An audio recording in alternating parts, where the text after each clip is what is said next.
This is very James Bond to me, like the way they tell you your missions and everything. I would love this company to make a Bond game.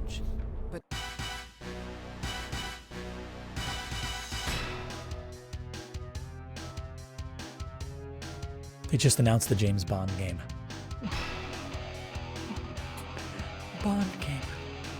A few days ago, I finally got the chance to play Hitman 2 by IO Interactive, and it was clear that the James Bond franchise was a huge inspiration, something that I didn't feel about the previous games in the franchise. Also, the training level in the game feels like it's been lifted straight out of a Daniel Craig Bond film. It was then when I realized that IO would be the perfect fit to develop a James Bond game, as not only do they seem like fans, but the structure of the Hitman games they created would be a proper fit for a 007 game. I actually expressed these wishes on stream, and just a few days later, IO Interactive announced that they have acquired the license and are working on a new James Bond game. Not only are they developing it, but publishing it as well. The news dropped on Twitter along with the teaser trailer.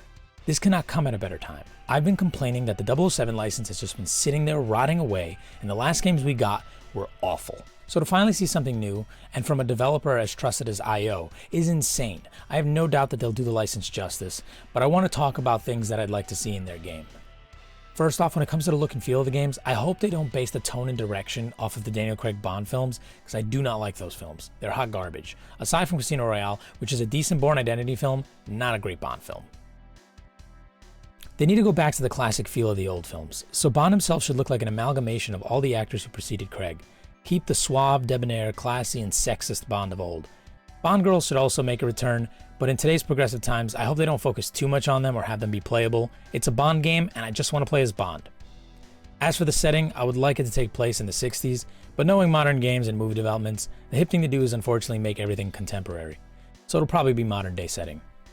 007 GoldenEye on the Nintendo 64 is my all-time favorite first-person shooter to this day. Not only is it a good 007 game, but a great shooter. The level design is very open in most cases, letting the player complete a variety of objectives in any order they want, each difficulty increasing the amount required for completing the level.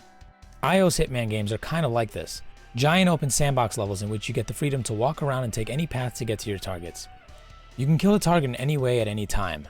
This type of freedom is an expansion of what I loved about GoldenEye 64. The only difference is GoldenEye wasn't about stealth and kill contracts, even though in GoldenEye you could technically stealth a huge portion of the levels. They could replace the kill contracts with regular objectives and maybe change the level design to work for a character who can't disguise. So imagine a level like Hitman's Paris level. You're James Bond and you're tasked with getting into the party, taking photos of blueprints, documents, and placing a listening device into the office of a target. On top of that, you have other smaller objectives to complete based on whatever the story requires. You enter the party, the villain recognizes you and decides to chat. There could be a moment where he needs to attend to something and says he'll return soon. So that's when Bond needs to go and sneak into his office, do what he has to do, complete the certain objectives before the villain returns. Not to say this is how all missions should work, but it's just an example of how unique each level could be. I also want to make it clear that I don't think all levels should be sandbox. Some could be a little more linear in which you're pushing forward constantly to get to an end goal. They could also have driving missions and even on-foot chase sequences. A mission could start out stealthy and when completed turn into an all-out firefight. One last thing is poker. Can't have Bond without poker. The way Agent 47 blends into his environment in his game, you could have Bond do the same, but actually get to partake in a game of poker as well. I wanted to bring up IO's fascination with objective markers. The one problem I have with the new Hitman games is they seem to want everyone to have a chance to complete everything. The kill opportunities and challenges are designed like achievements in the main menu and kind of take away from experimenting and discovery. Lots of things are tracked with absurd objective markers and guide you step by step. You can turn them off, but the problem is the game is designed for these to be on, so it's really tough to discover these opportunities without the feature being on. I'm fine with having accessibility options, but they should design the game without these in mind and then add them in afterwards. The people playing with those features won't care if it's a bit easier anyway. Same goes for seeing through walls. Stealth games and wall hacks are the worst combination, and luckily Hitman lets you turn them off. But I'd appreciate if they did away with this feature entirely so that they can fine-tune a stealth game without this crutch. Bond isn't Robocop after all. Speaking of stealth, I don't know what their plan is. Are we able to hide bodies? Will Bond have loadouts? Is stealth the only option? This is the one aspect I have no real opinion on either way, but a focused stealth Bond game would be really freaking cool. Now on to gadgets. It wouldn't be 007 without gadgets, and we couldn't have gadgets without our main man Q. A gun and a radio. Not exactly Christmas, is it? Were you expecting an exploding pen? We don't really go in for that anymore. I know Q is going to be in it, but my hope is that they don't go the Craig film route and cast him as a young hipster from Williamsburg who owns his own artisanal bagel shop. If he was down for it, I'd actually like to see the return of John Cleese as Q. The gadgets themselves can easily be taken from previous games and films. You gotta have the laser watch, the grappling hook, jetpack, remote-controlled spider, thermal glasses, remote bombs disguised as random appliances, and a car that has missiles, flamethrowers, and even cloaking. The 007 games have mostly been first-person due to the popularity of GoldenEye. But there had been success in third-person with games like Everything or Nothing and From Russia with Love.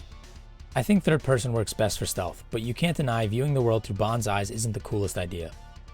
Putting on special spy glasses, using the laser watch to cut through metal doors, or walking around a party and interacting with NPCs is enhanced by the first-person perspective. I'm fine with either or, and IO has more experience with third-person, so it'll probably be that direction they take. As for the story, the official 007 Twitter stated that it would be an origin story showing how he earned the 00 rank. I hope they don't over-explain his origins and backstory. I'd rather it be a mystery, but I can also see why they chose it, as it would work well for a narrative in a game. I do hope the game isn't afraid to be a bit campy. The best Bond films teetered the line between campy and serious perfectly. Maybe we can get some classic villains to return. Everything or Nothing brought back Jaws, so it would be cool to get something like that, or at least as some side content. IO Interactive have made some fantastic games, and they are soon to release the third entry in their series of Hitman games, meaning that the development of the new 007 game hasn't begun just yet, and I can't wait to see more info as we get closer to release. This is an exciting time for Bond fans, and I hope that they can do the franchise justice and pull it out of that pit that has fallen since the Craig film started. That young 007 fan in me needs something new to look forward to, as the films are definitely not interested in what the fans want. So this game is all I got.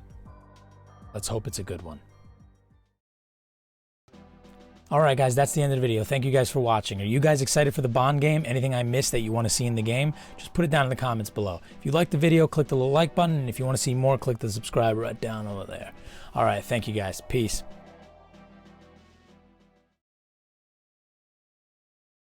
Okay, Mr. Bond. I'm afraid that this is off limits, even to you, so go and find a martini, shaken, not stirred somewhere else, okay?